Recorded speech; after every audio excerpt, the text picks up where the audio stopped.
de Dios vivo, que por amor al mundo te hiciste hombre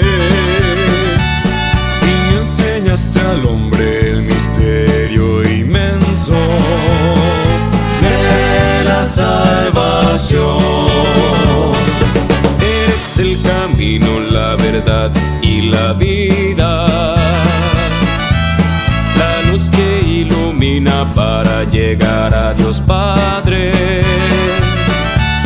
Tu muerte en la cruz es el mayor signo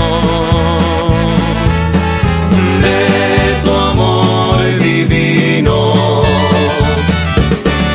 y el sacrificio perfecto por la redención.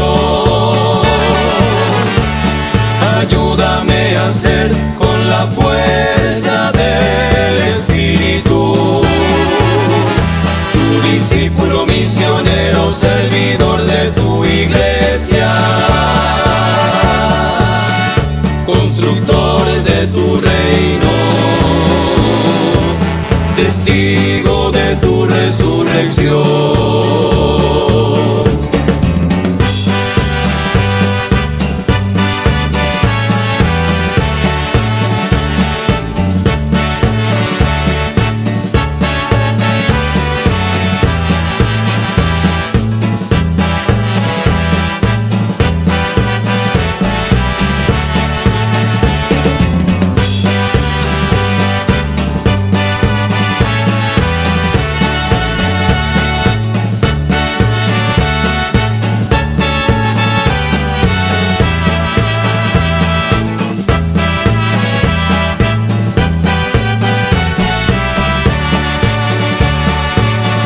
Fortalece mi fe, aviva mi esperanza.